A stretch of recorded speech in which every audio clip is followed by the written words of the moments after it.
Hello and welcome to The Blow Show. Today is a very special episode. Our guest is Pavel Kravchenko. He's an expert in the fields of blockchain, cryptography. He's a book author and he's very well-known expert in this field.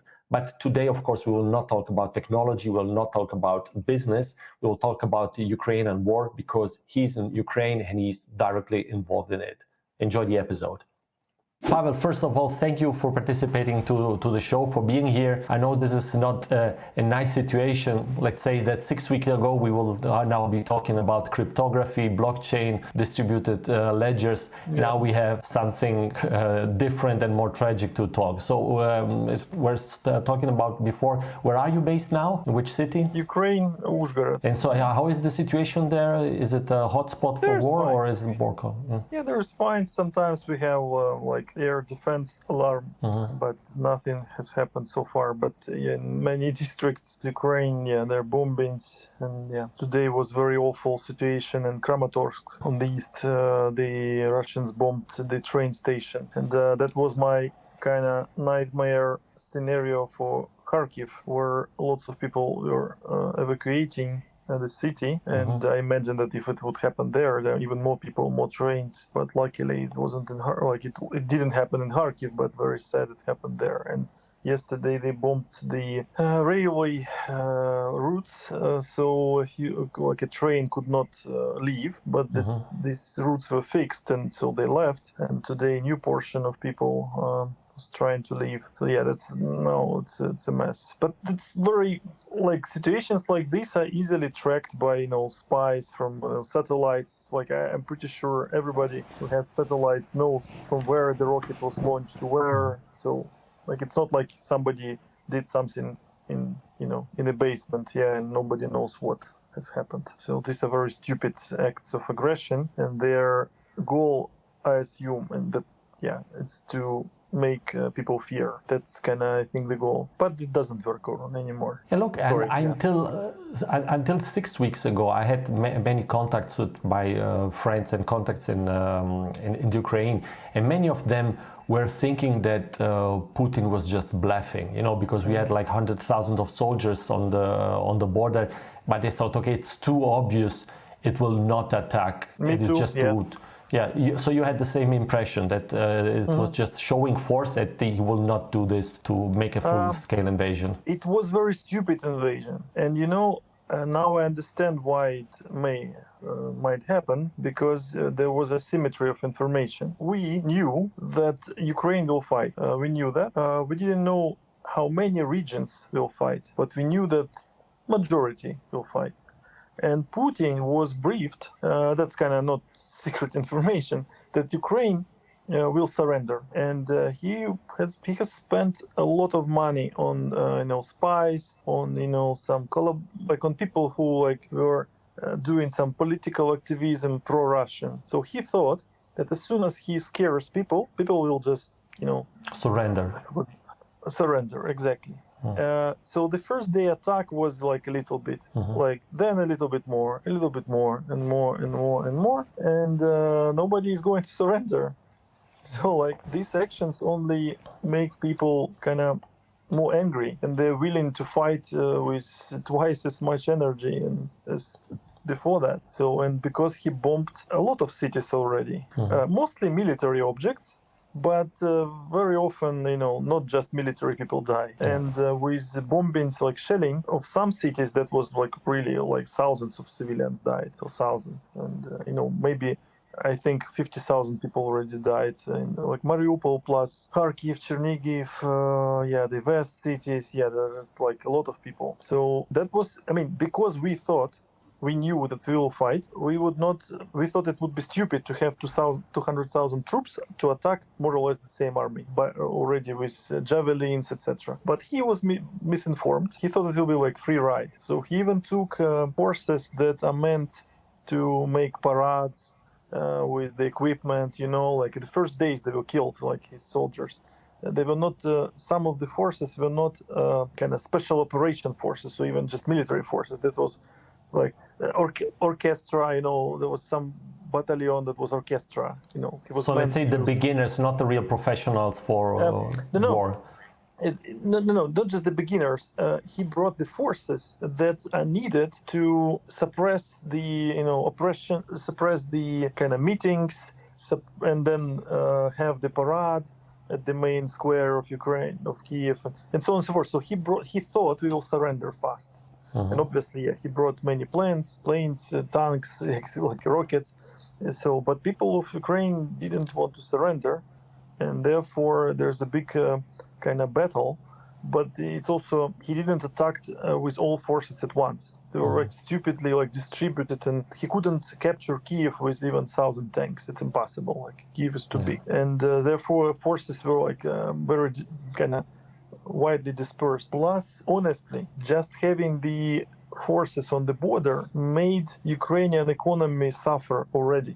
We had clients who canceled projects because of the uncertainty. So if he would just leave these forces, he will have really bad negative impact on the Ukrainian economy. And we actually, our another nightmare was, what if he will not attack but just continue to scare us, to scare Europe for a long time without any action? That would be also driving plants from water, not just cutting it, but just not pouring the water. And right now, when he attacked, he united Ukrainian nation, and even Russian-speaking cities, which were more or less kind of okay with Russia, they are against Putin for 100%. If I'm not wrong, you studied in Kharkiv, which is a city very close to the Russian border.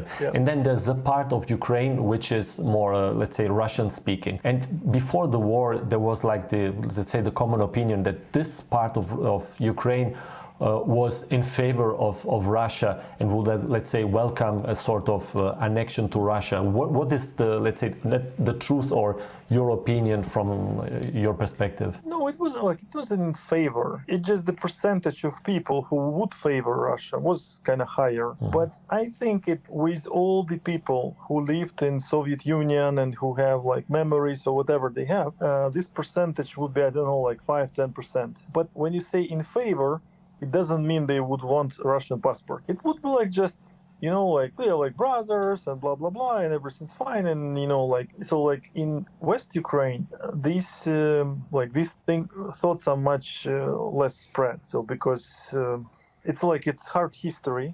Ukraine was part of Russian Empire for a long time. And some regions were people were resettled. In Donbass, which was captured, many people were resettled within Soviet Union, in Crimea, etc. And Russians were placed in that region, and Ukrainians placed in Siberia. So, we had very long and painful history with Russian Empire. So it's hard to. It's not black and white. Right now, it is black and white, to be honest. And many people, I knew people who were pro-Russian. They wouldn't just go to Russia. No, go join. But now they are no, sorry, forget Russia, because it's an empire. Sorry, it takes so long for me to answer, because it's a lot of thoughts and emotions. Take your time. Yeah, I didn't believe Russia will invade, because invasion it's too modern world. Invasion is a method of the 19th century. The 20th century, okay, was some obviously big wars. But later on, it was wars in Vietnam, or then forces from Soviet Union supported one side, forces from US supported another side, and then technically people of the country are fighting, and then others are supporting them. So that it blurs the border, because you never know who is doing what. And when the Putin said, "I make the special operation," you don't have the backup option, because he said that openly. So if he would attack with the hands of these republics, Donbas republics, this Donetsk and Luhansk, then it would be okay, US is supplying weapons to Ukraine, Russia is supplying weapons to whatever republics. So who knows what's going on? Russia is technically just supporting, but now Russia openly attacked Ukraine, and very openly and very fierce, and it will kill its economy. It will kill many. So it will kill Russian Empire for sure. That's why it was a stupid move. It would be much more efficient to continue creating this destabilizing situation, in Moldova, in Georgia, in whatever other countries. So that was That's why we didn't believe in that. Yeah, but just a few months ago, let's say the motivation from Putin's side was that he didn't want Ukraine to join NATO because NATO will be a danger for them. But what was the position of the Ukrainian government at this regard? Just before the war started, was it like an imminent danger that USA or NATO was going to put nuclear bombs on the border from Ukraine to fight against Russia, or what was the situation of the common understanding? I'm not in the position, I'm not in the military, so I don't know. Of course, yeah. Second of all, NATO was not welcoming Ukraine with open hands, so Ukraine was collaborating with NATO. But also Russia was collaborating with NATO. If you look at NATO and Wikipedia, you'll see like what kind of partnership programs they have. So obviously there is some political game, geopolitical game, and rivalry. But Estonia, Latvia are much closer to Russia and NATO, than Ukraine. Yeah. So Russia is very big. So placing something in Ukraine, okay, but it wasn't an immediate danger. The real reason is that he wants to rebuild to increase the size of the empire, and we are very similar. And they openly say they don't recognize that Ukrainians can be a nation, which is strange because Ukrainian nation is older than Russian, Kiev is much older than Moscow. But okay, that's what they say. But he wants to do it with force. That's the funny part. Not funny, but this is the real reason of the war. Everything else is just blah, blah, blah. So we had the war in 1980, 1990. Also, when Ukraine became independent for a year and then were attacked by Soviet Union, but Russia, and we had a war since 17th century.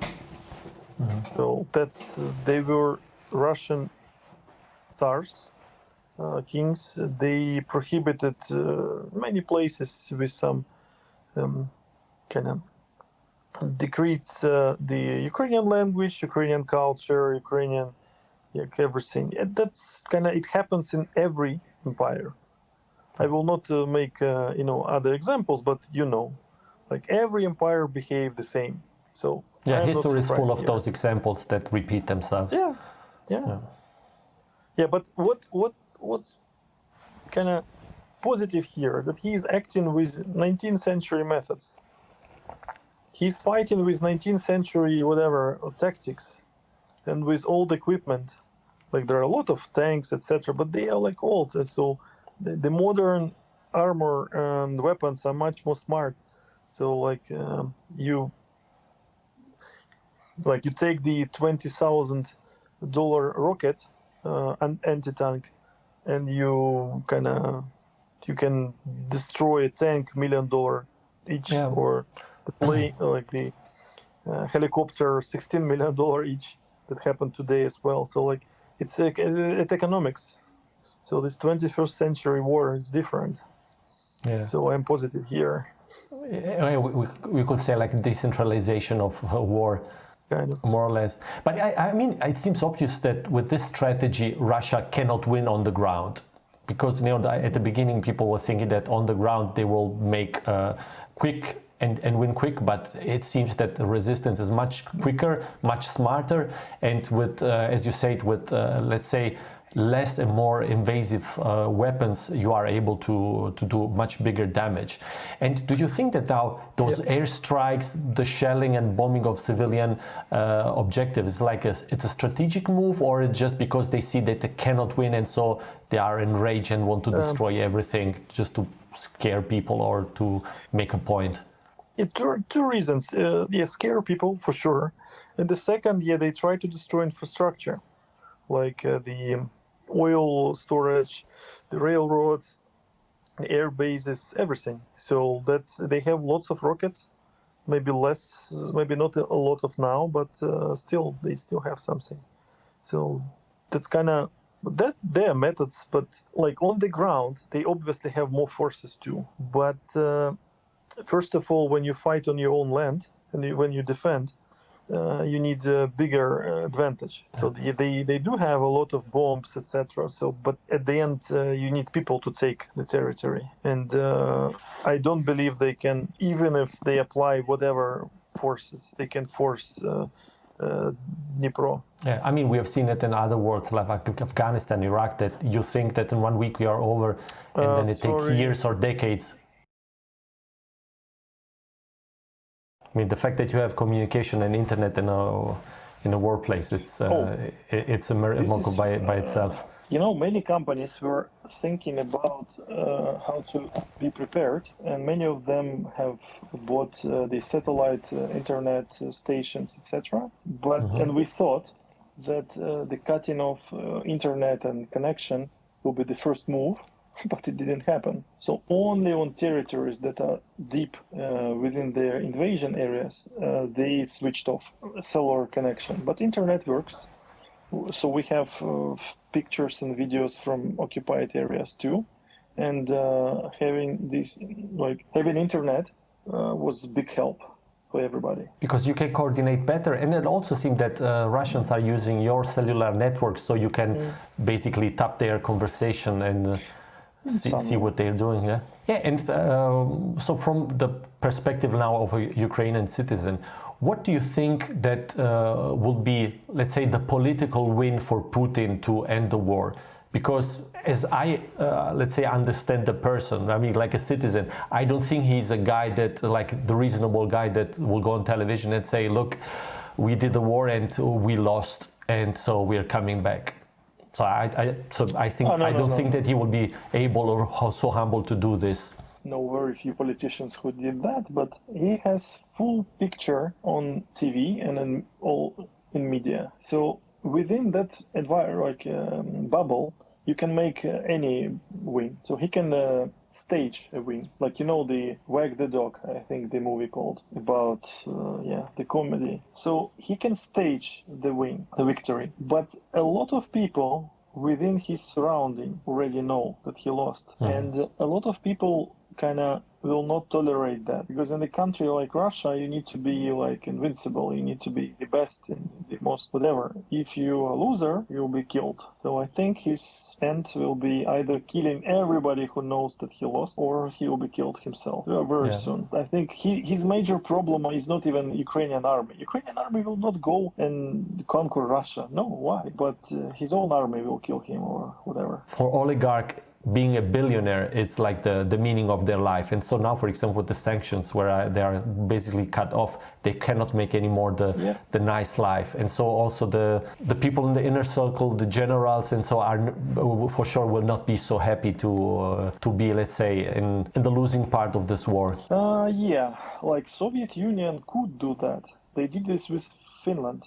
They lost a lot of people. They conquered 11% of Finland's territory. Technically, they won. In practice, they kind of lost, but they took some piece of territory. Like right now, the territory doesn't mean that much. Plus, that time there were no oligarchs. So oligarchs have wealth only when its wealth can be assessed by the market, like the stock market. If there is no stock market for them anymore, then they are just in a prison with very not so pleasant conditions. So it's different times. So we'll see how it goes. And now it's a very interconnected world. So everybody gets information very fast and everybody has a camera. We'll see. Yeah, and about the interconnecting world, this is a very interesting topic, because I know here in Germany there are many Russians that are have mixed families with Ukrainian people. So like Ukrainian wife and a Russian husband and vice versa, or people that have lived in both parts. And so now in 2022, okay, they say in Russia internet is censored, television is censored, but is it possible that 90% of people in Russia are just under the propaganda and have no idea of what's going on in Ukraine? No, for sure, no. Maybe 50%, maybe less, but enough. Those who know what's going on, maybe 10, 20, 30%, they don't have the power to change something. I mean, they don't feel the power to change something. And second of all, there are lots of Russians who support Putin that live outside Russia, and they have mixed, like there are different reasons. One reason is that they like believe that Russia, whatever, must be top country. They believe in superiority or whatever. So they will support it because that's their piece of them. You cannot do anything with that. And the second part is thinking like that, oh, America did also lots of bad things, why we are different, like what's different, now it's our turn. So like oh, America staged all of that, blah blah blah. Obviously, like when Ukraine struggling with Russia for so long, and now when we got independence and when we can choose a president, like in Russia you cannot elect a president, it's all staged. You can just see it. Belarus the same stuff, Turkmenistan the same stuff, everywhere the same stuff. And Ukraine suddenly, Moldova, Georgia can elect somebody. And obviously it's it's not so good for Russia. And they want us to stop. Obviously Ukraine becomes more West-oriented because it's a Western values and practices, etc. I even had an acquaintance also from blockchain space, and he was arguing that whatever we show, it's all fake. We all did it to ourselves. We bombed our own cities, and okay, he believed in propaganda, but at the end he said, oh, Slavic nations have to be together. Russia is the bigger one. Russia has to unite all of the Slavic nations, and therefore democracy is very bad. You must listen to Russian Tsar. That's exactly what he said. I had the screenshot. So okay, but I don't live under your Tsar. I don't want to live under your Tsar. But Russia doesn't give you an option. That's it. For many years, let's say the relationship, at least correct me if I'm wrong, between Ukrainian and Russian has been like frenemies, because there was the separation, there was the independence, but there, as I said, there are lots of mixed families, there are, let's say, decades of relationships. So, but now when this has happened, this war, those horrible, cruel war crimes, do you think there can be ever, let's say, peace between Ukraine and Russia, or let's say between Ukrainian people and Russian people? Let me ask you a question. Like Nazi Germans did a lot of atrocities to European countries. Now everything's fine. British Empire did a lot of bad things to colonies. Now everything's fine. US was in war with Britain. Now they are closest allies. So the time heals. So in a few generations, I don't know, I think it will be okay. I don't know how much time, don't have an answer, but history shows that, somehow it happens. So obviously, if somebody comes and says you shouldn't exist, Ukrainians, not just whatever history, but they don't have a right to exist, there will be consequences for that guy. But as we see with Germany, as soon as the regime is eliminated, people suddenly, change their mind. Not just because it's beneficial. Like for some, obviously, some just follow the money, follow the power. But some people were just, under the propaganda, they didn't have any other point of view. So I think more than 50% in Russia is exactly in that position. Maybe like 10% even like empire, we must conquer everybody. But majority doesn't care about that. That's my personal opinion. And now we see here in Europe or in the Western countries, there are like many commentators or strategists that say, look, since there is no hope that Ukraine can win the war if Russia goes full force. For example, Russia says, okay, in the worst case scenario, we can shoot nuclear bombs. And they say in this case, it will be better if Ukraine surrenders, so they limit the civilian damage, and let's say, because we're just prolonging the agony, just by giving them weapons. And from, let's say, an internal point of view of a citizen that is directly affected by this war, what's your point of view in this, or your answer? I will talk to that people and I will give them the ticket to Ukraine and I will show them something. These people, it's like the killer comes to your house and says, surrender all, don't fight, because if you fight, I will kill, I don't know, 3%, three of you. If you don't fight, you'll just live peacefully in a prison, and I will kill you all, but later. That's exactly what will happen. If you feed the dictator, never works. It must be stopped. And these actions, like peaceful actions towards Putin, have happened for a long time. The names of people who did that, who said, no, don't argue with Russia, don't make it too stressed, just give them what they want. This is these people also responsible for killings. Oh man, Pavel, it was really great to talk to you. I think we should wrap this up. But before we close, I just wanted to ask you, what is the best thing that we as European citizens can do to help Ukraine? If there are organizations that you trust and you recommend most? Okay, first of all, you don't need to fear, because believe me, Europe fears more than Ukraine right now and in the past. When you feel fear, you give the dictator whatever to keep it at bay, and dictator kind of eats that power, gets the power from the fear of others. Not fearing Russia means openly expressing the position. Like many people don't. Even that I know, even Ukrainians don't openly express their position because they have some whatever connections in Russia or maybe consequences business-wise, etc., etc., etc. But this is the first factor. Having no position, like Einstein, I think, said that it's not killers or evil people who make a lot of evil on the world, but those bystanders who just close their eyes and years. So don't be a bystander, express your position and don't fear. Russia is not that scary. No.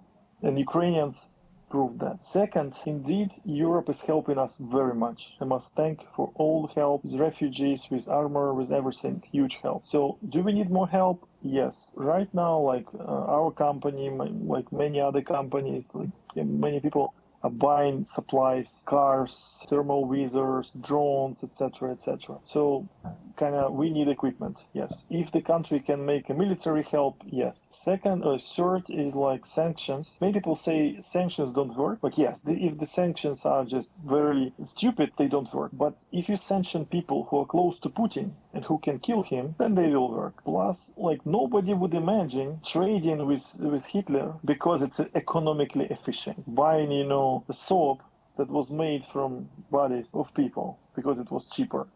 No. So right now it's exactly the same situation. If you continue trading with Russia, then it will be just prolonged problem. So I think in the future, modern wars will be mostly economic. Somebody that does something openly wrong, for that we still have at least some use from United Nations. They publicly condemned, they cannot do anything more, but okay, at least they condemned Russia. So now, there's a public opinion. If there will be an embargo on resources where Russia gets their money, it will stop very fast. Yes, some people will suffer within Russia, but that's the price that they will pay for their dictators, for the years of their silence. So that must happen, and that will happen. So these are painful decisions, but these painful decisions are also part of the story, because if you don't teach your child, the child becomes a very bad person, then who is responsible? Yeah, and regarding the organizations that are very efficient on the field, the biggest private organization that everybody trusts is Save Life. I think its website is savelife.in.ua. Okay. They deliver a lot of, they buy everything, Or I think many people know Ukrainians who need help, who are fighting in the army, so you can ask in a decentralized way as well. But Save Life is the biggest one. Also, National Bank of Ukraine also has the donation accounts, but I think they will be less efficient. Okay, perfect. Thank you. So we will do our best, and we will stay in touch. I hope that in the shortest time possible we will be able to talk for, let's say, the aftermath when this whole war is finished, and maybe one day go back to talk about our normal business, blockchain, decentralized, and cryptos. Business is still going on, so everything's fine. Obviously it might be better. Okay, we have other priorities now. Okay, Pavel, so take care, stay safe, and see you soon, and thank you for everything. Bye. Thank you. Червона калина похилилася, чогось наша славна Україна